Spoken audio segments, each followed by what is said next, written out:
Welcome back to the Hoops Deep Dive channel. I hope you guys are having a great day. Today I'm going to be going over my top 3 off-season winners. It's been a bit of a quiet off-season.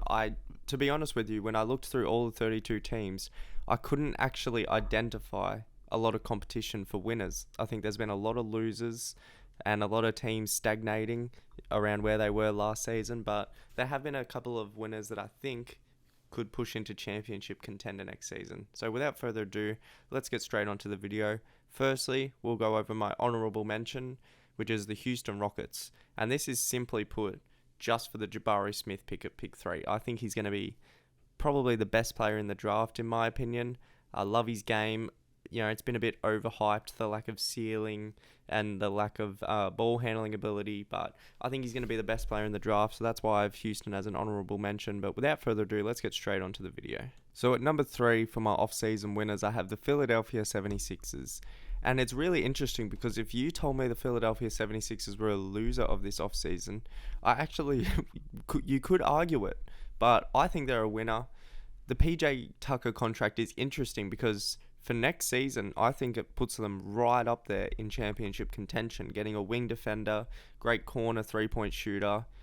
You know, I think it was a really, really good get, and he's probably the perfect fit next to Joel Embiid, but paying PJ Tucker $10 million when he's 40 is a massive overpay, and the decline could come really quick because he's already 37. So giving a 3-year contract to a 37-year-old is risky, but I do like it at the end of the day for next season. Danuel House, great pickup, just as someone who can provide perimeter defense. And then DeAnthony Melton, I think, could be one of the steals of the offseason, getting him from the Memphis Grizzlies. Memphis was just so deep and had so many good rotation players, but yeah, I think DeAnthony Melton will be a really, really good pickup for Philadelphia, and his stock will rise playing in the massive market that is Philly. So at number 2, I have the Dallas Mavericks, which again, if we got to the middle of the season and you told me this was a bad off season for the Mavericks, I would believe you. But for now, I have to put them up at number 2. The Christian Wood trade is a great low risk, high reward trade. It must be noted that, you know, when we look at trades, often we don't cover the personality of the player and how they can fit within the locker room of the new team. But Christian Wood is a terrible locker room guy. He's always had the talent to be in the NBA, but he was actually out of the league for a number of years because of his locker room presence. And we saw that on Houston last season. So I could see this failing by mid-season. In fact, if I had to bet on it, I'd say this is a bad fit by mid-season, but for what they gave up, you can't say it's a bad trade.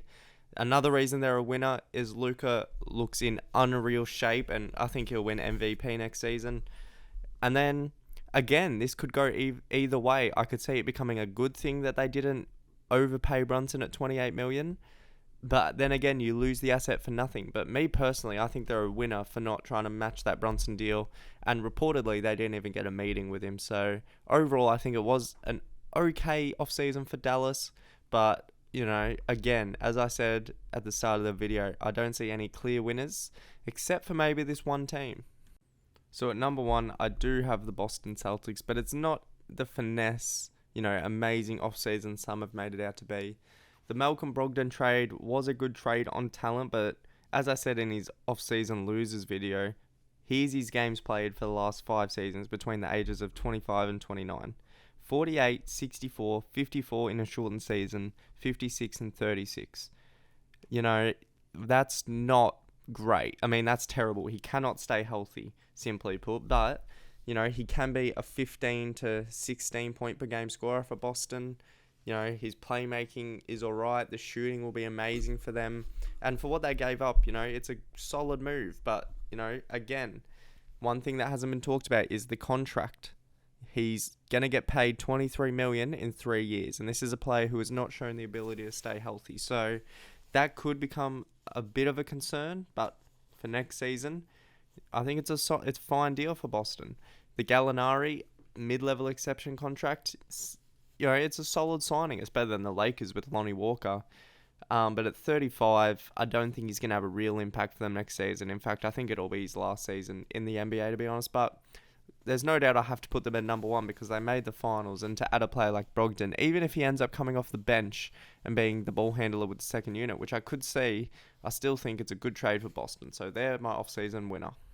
Thanks for watching another video, guys. Make sure to like and subscribe and turn on post notifications. Make sure to DM me on Instagram at Hoops Deep Dive if you have any recommendations of videos you'd like to see. Cheers.